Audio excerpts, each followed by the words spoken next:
This question is asking, apply the definition in equation 3.1b, find the inverse Fourier transform of g of f and g of 3f for both spectra shown in P3.1-7. Comment on the difference between the inverse Fourier transform of g of f and g of 3f.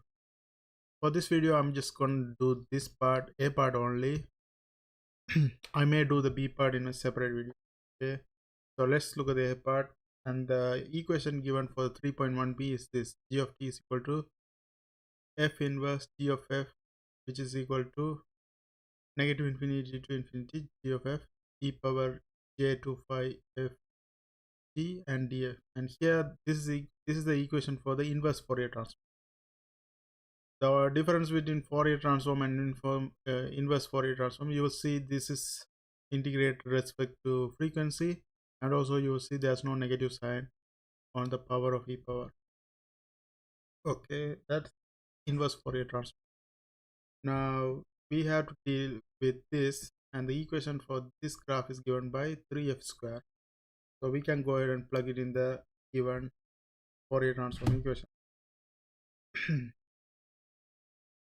So g of f is, let's write the information given. G of f is equal to 3f square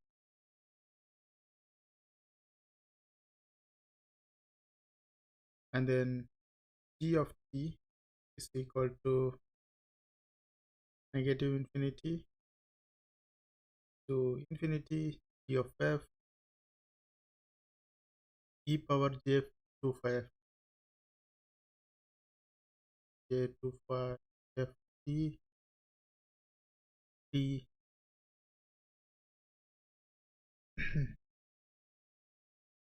Okay. But we are, this is in terms of differentiating with time, but this is actually wrong. We have to do the integration with respect to frequency. So this should be f, right? Okay. In this case the interval here, given interval is negative b to b. We don't have any other interval, so we can neglect putting negative infinity to infinity and put negative b to positive b. And the g of f function is given by 3f square, so we can put it right here. And the other thing is this one, e power j to 5 f t here. Okay, now we have this, and then instead of putting negative b to b, we can also do that one as 0 to b, but when we do that we multiply by twice. It's because if you integrate this part and this part, it's going to be the same. Since this is negative and positive, like negative infinity to infinity, since it has both equal shape, if you integrate one side of it and multiply by 2, is equal to integrating from negative b to b. So that's why I put a 2 and 0 to b, so the integration becomes very easy. Okay, now we have this, and then other things remains the same. 3f square e power j to 5 f t here. And here what we can do, another thing, 3 is a constant. Anything that does not contain f, here we are integrating this one with respect to f. So anything that doesn't have f, we can take it outside of the integration because that's a constant. So this 3 go to the front.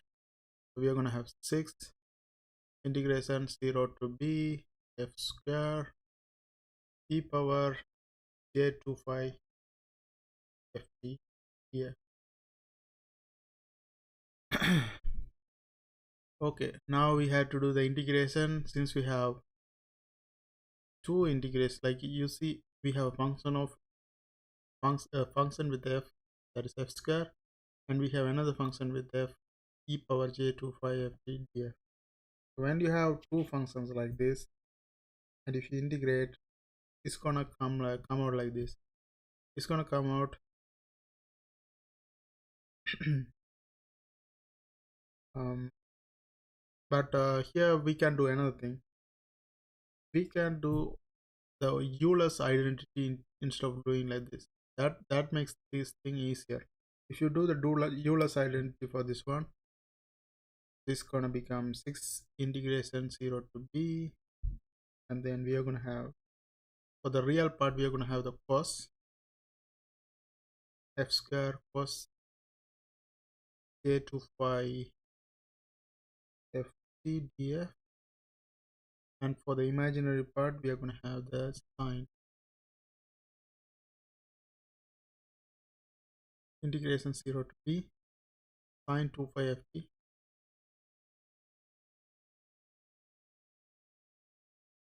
df. Okay. After this, what we had to do is we can do the integrations separately, like take the cos part alone, do the integration, and take the sine part alone, do the integration. At the end, add them together. Okay. And another thing, that there's an f square for the sine as well. So let's do the integration. First, I'm going to take the cos part alone and do the integration. So for now, I'm going to neglect this 6 and j6. These are just constant, we can add at the end. So I'm going to neglect it for now and apply the values and calculate the integration. Then we can combine, we are going to combine them together. So first I'm taking the cos part, that is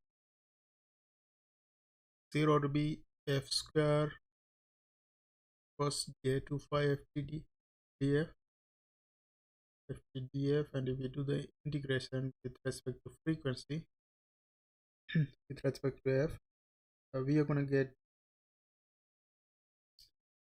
again we have two functions with f. So the first one remains the same, that is f square, but this will be changed to sine. If you integrate a cos, that's become a sine.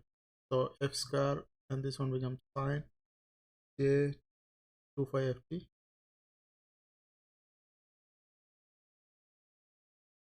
divided by everything except the f. So we are going to have 2 phi t here, and then minus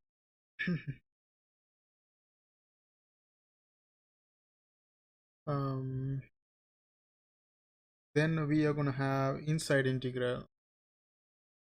This is outside integral, deal with this. Then we are going to have an inside integral, that is integration to 2f sine 2 phi ft. This is basically the derivative of this. You can see we are integrating for the second part, minus we are going to have the derivative of this one, and then we do the integration of that.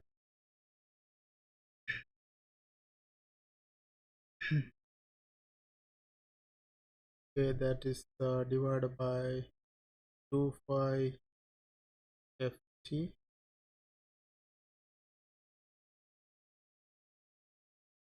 and then dt. So this is what we end up with. And if we go furthermore and complete this, the first part is going to remain the same, and also here we can cancel a 2 here, and this one is not there. There will be no f here, because if we integrate with respect to f, the f will go out and c will remain. This one is integration.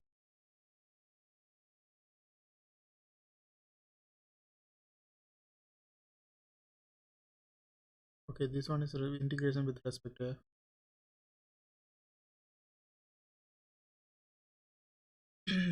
So this is the part remaining, and finally if you complete this, we are going to end up with f square sine 2 phi sine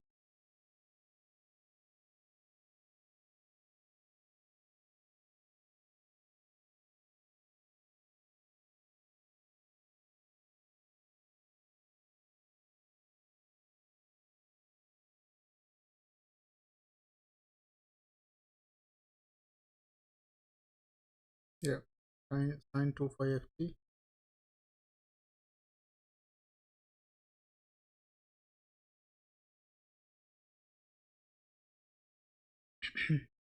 divided by 2 phi t,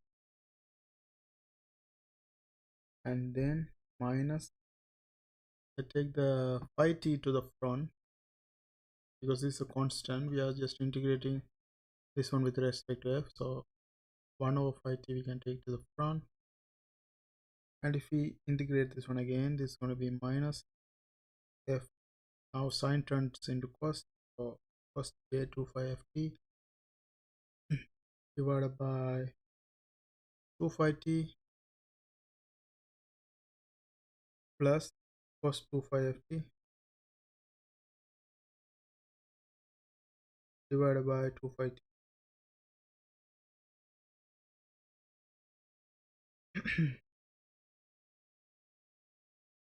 Okay.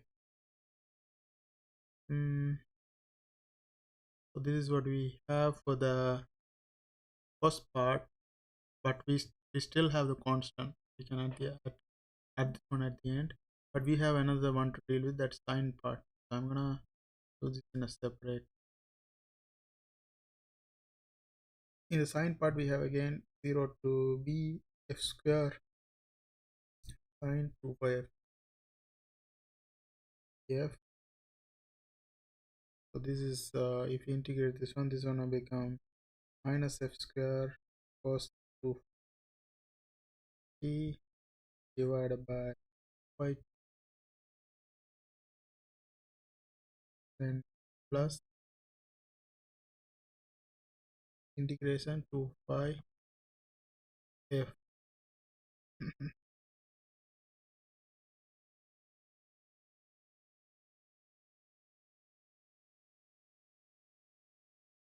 Here we have minus minus this f square cos 2 phi f t divided by phi t plus 2 phi cos 2 phi f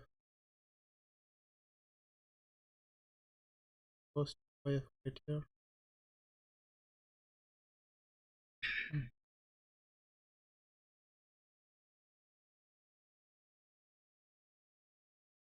Cos 2 phi f and then 2 phi t integrated with respect to with respect to f, and here also 2 cancels here.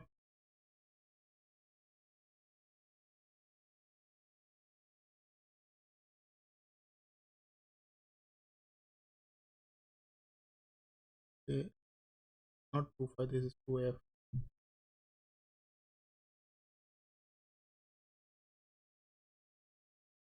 Okay, so 2 cancels. Again we are going to end up with the one we had before.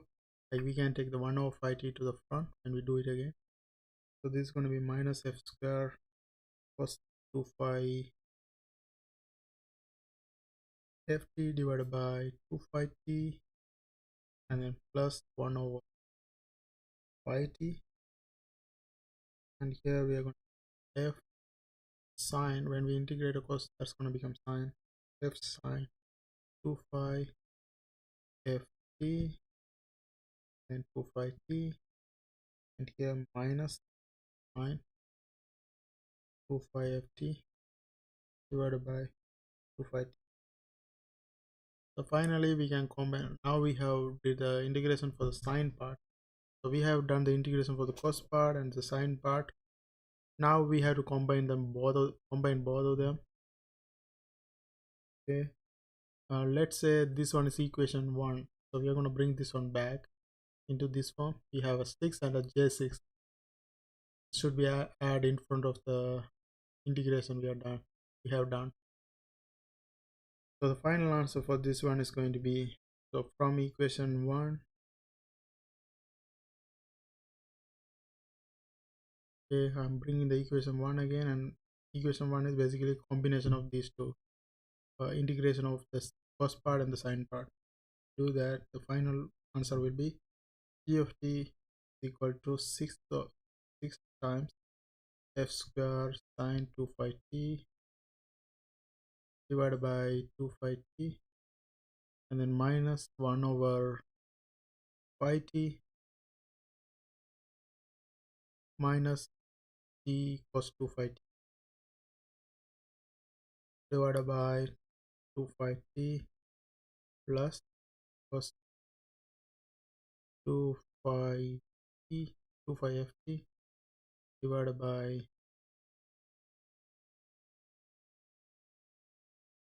25t,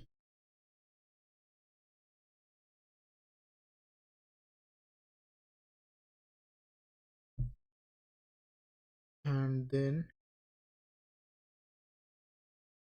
this one is only the cos part. Now we have to add the sine part as well, so plus j6 in the sine part, and then minus f cos 25t divided by 25t plus 1 over 5t multiplied by f sine 25ft divided by 25t minus sine 25 divided by 25t. And that's our final answer. I hope you guys find this video helpful. Thanks for watching. Don't forget to subscribe my channel. See you guys on my next video.